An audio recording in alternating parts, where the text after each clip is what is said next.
Danger zone. Finally, Franklin says on the other end of the line. That was not the answer Hugh expected. What?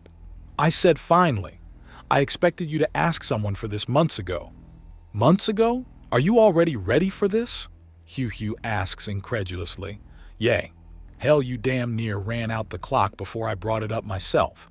I have training materials and lesson plans for not just you, but all of Red Squadron. I refined it teaching my fellow man, now I teach it to my friends. Franklin responds. I mean, really? How long until you were going to just bring this up yourself then? About a week, Franklin replies. Anyways, you want a head start on things, or do you want to be introduced to the rest alongside the rest of the squad later today? It's about an hour before I bring things to the rest of your squad, so not much time. No, I'll start with the rest. Good, I need to go through the 3 S's anyways. The what? Shower, shit and shave. I also need lunch. I forgot breakfast and worked through dinner yesterday. Do you humans ever stop? Hugh asks incredulously. No. Why would we? Franklin asks, and Hugh sighs. Anyways, I'll see you at the Defense Force base soon enough. Don't worry. Then he's hung up on, and Hugh just looks at his communicator for a bit. Today's going to be interesting. That's for sure. He arrives at the base 45 minutes later. Early rather than late. It's easy enough to do as it's technically impossible to be somewhere right on time, so showing up early is just polite. Franklin is already there. The man had half a dozen things to do and still beat him here. How? Hugh asks. He's not the first one in, but Giggles is just staring in a cross between disbelief and awe at the man. His stoic disposition supposedly broken by the man. Not an unfair thing to consider. Apparently, the man had witnessed Franklin doing something utterly insane with Axiom when he was still enslaved by the idiots that ended up donating their bombardment-class ships to Vux's defense. I can teleport on a whim. How could I not? Franklin returns and Giggles gives Hugh an odd look now and approaches him as the rest of them get to waiting for the rest of the squadron to show up. This is your brother-in-law? The human your sister married? Giggles asks him, a cold fog actually dripping off his presence. Yes, this is Franklin Smith. He's the one that faced the beast as an equal, Giggles states, and Franklin clearly hears the whispered conversation as he gives the ice Arumenta another look. Oh yay, we found you in that weird semi-stasis chamber. How's your recovery been? It has been acceptable, Giggles states in his usual tone. Have I done something to upset you? I sense anger in your aura, Franklin asks, and for a moment, just a moment, there is anger, cold and hardened and deliberate. No. Then why are you upset? It is not a matter of what was done so much as what was not. If you're angry that you didn't get personal attention after being rescued, do remember that there were tens of thousands of people that needed help. If you weren't in the process of breaking down or being a danger to yourself and others, then there simply wasn't time for you. That is unfair. There are still people we're processing who break down into catatonic states after everything that happened. You're doing so well that you've become a fighter pilot in the meantime. You don't need my help. Then why are you here? Hugh has requested teaching. He wants to be stronger, and I'm going to be offering it to everyone. Easy ways to start growing stronger and faster. The gateway skills and a few tools to get you moving. Small tricks that quickly become the foundation of enormous capabilities. I see. To what point is this going to serve? As you increase in your Axiom abilities, your ability to sense Axiom also grows in strength. With that, you will be able to sense beyond your eyes. You've been made aware of the weaknesses inherent in sensors and how a virus can be implanted into your ship through them. With enough Axiom sensing, you'll be able to turn them off, close your eyes, and still thread the needle.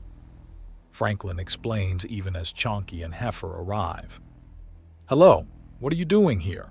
Heifer asks, and Franklin nods towards Hugh.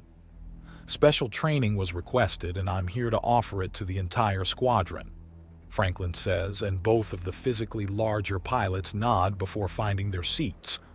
Birdbrain is next, followed by Contrail and Double Tap, then Triple D, Velocity, and Manic. Everyone sits down and around the room, and Triple D clears his throat. All right, so you're here to offer us extra training, but we have our own training to get to. Well, that's the thing. Some of you want to be undaunted. I'm here to help with that. I'm here to get you started. Undaunted. That's a military organization, Manic notes. The man is calm when he's not in a cockpit. It's also a philosophy, to refuse to be stopped or held down by circumstance, to instead feed off everything that would hurt you. It requires an active mind and a refusal to just drift through life. It means that you, in essence, wake up and start taking control of your own existence. It's a responsibility and a power. Does this make sense? Franklin asks, and the room feels uncertain. Hugh is certain, and it looks like Triple D, Manic, and Giggles are easily on board with this. How do we start? Heifer asks in a questioning tone. First off, we start simple. Trying to sprint right out the gate will just see you crash and burn. You need to walk before you can run and crawl before you can walk, Franklin says simply as he pulls out a small leather bag from inside his enormous crimson coat. He opens it, and there's a wavering in the local Axiom as rings fly out to hover in front of each and every one of them. These are shield rings, a training aid for creating Axiom constructs. They start by allowing you to make a small physical object to defend yourselves.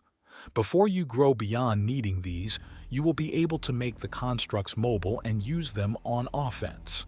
They're a great way to disarm an opponent, as a hand conjured by the rings can't be hurt, and even if they're damaged, it doesn't hurt you. Hugh grabs the ring floating in front of him out the air and examines it. It's a tiny wire of Kutha that wraps around a crystal that looks like Jehest. Granted, the crystal is tiny, smaller than most dried grains, but that just means it's easier to conceal. He slips it over his thumb, hoping that it will fit better over that than his tiny fingers. It fits perfectly. It should not fit perfectly. He takes it off and puts it onto his smallest finger, and again, it fits perfectly. Oh, that's clever. You made these one-size-fits-all somehow. Hugh states out loud, and Franklin grins. Not very hard, you just need to be willing to put in the time for detail work. Franklin responds before clearing his throat a bit. Looks like he's getting ready to really lecture. All right, today I teach you the basics of shield rings as well as the beginning to my biggest fight ender. Unfortunately, none of you are human, so using the second technique will end your contribution to the fight as well. Are you implying that you're going to teach us to conjure null? Birdbrain asks in shock. I'm outright stating that one of the first tricks I'm going to give you is how to conjure null. It's not even hard. In fact, it's so easy that the main point of the exercise is so that you learn where the safe limit of axiom density is and don't accidentally null yourself in the middle of a fight, Franklin says, and everyone looks surprised. I know. Big old scary null is just axiom with a weight and attitude problem. So you need to know how much you can cram into something without it deciding that it hates you. But first, I want you all to run Axiom through the Kutha and into the Jehest crystals. It has a very basic shield already programmed in. Franklin explains, and suddenly there's a sensation, and what appears to be an immensely complicated, shifting, multifaceted, infinitely layered hexagon barrier glowing a soft blue all around him. The thing is still transparent enough to easily see him, but the sense of sheer solidity in the axiom. It's like an entire world made of nothing but reinforced steel has formed around him. This is the end goal I want you all to strive for. With this shield active, I've got good odds against orbital bombardment aimed right for me. I can laugh off a meteor strike. Imagine if you boys could conjure this around your fighters. You could ram a battleship and win. How do you get constructs that solid? Triple D asks the important question as most of the room just stares. You build them from the basic energy up. I've memorized the atomic structure of the densest and strongest materials I could research. I then looked into architecture, armor design, and shield design to bring it all together and form unbreakable barriers. Well, not technically unbreakable, but so near to it that the difference is academic, Franklin explains, and then the barrier dissipates. The Axiom is still primed to shaping and hardness, though. Now the Axiom is ready. Show me your shields. Hugh punches the air in a circle as large as he appears. Its pattern is similar to his own scales, but thicker and stronger. It's nothing on what Franklin showed, but it's far better than nothing.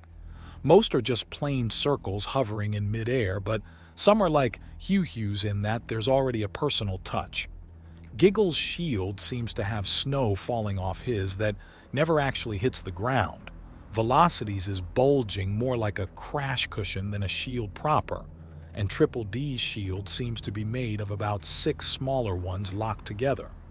Very good. That's the first step. Get used to manifesting that at will, then make it stronger and more complicated. Axiom is powerful, but it's even stronger the more you know what you're doing. Most of you just want something hard and big enough to hide behind. Others want it differently. Franklin explains before pointing to velocity. He wants to soften impacts, a different and equally valid way to defend yourself. So his is soft. It works just as well as the rest of yours. But how do we get them to your level? Heifer asks, examining his ring even as his shield winks out. I already explained that. You need to understand what you're creating. Not just the atomic and molecular structure, but the architectural structure as well. A series of hexagons is stronger than just a single square. Having the basic connections shaped like I-beams and using reinforcing struts all over the place and other such structural considerations, it took a while to get my personal shield to the level it's at and even longer to have it reflexive. But it was worth it. So the first part is to train in these shields until we have not only a very strong one, but can conjure it by reflex. Is that it, sir? No. There's also the fact that you can shape and move them, Franklin says, tossing the bag he got the rings out earlier and then conjuring a hand of pure Axiom to catch it and hand it back to him. Something like that can be used to easily increase your reach in a fight and handle all sorts of hazardous materials without issue. However, that's something that comes with experience with the shields and a little lateral thinking. What you next need to learn is... He brings his hands out and everyone suddenly feels the Axiom shifting and being pulled. He pulls harder and harder and the Axiom becomes visible floating between his hands. There's a sense of thrumming power from the tiny ball as he crams in more and more energy.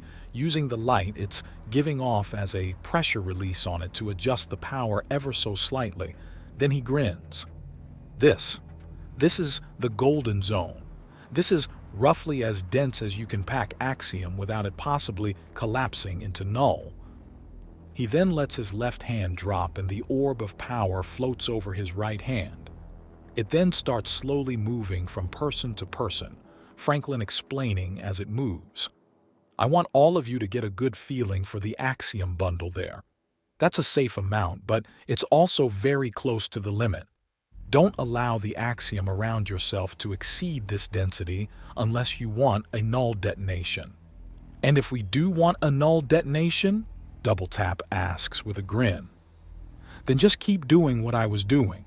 But I'm not in the mood of shutting down this entire base to make a point, mostly because the end result will be at least a dozen people screaming at me.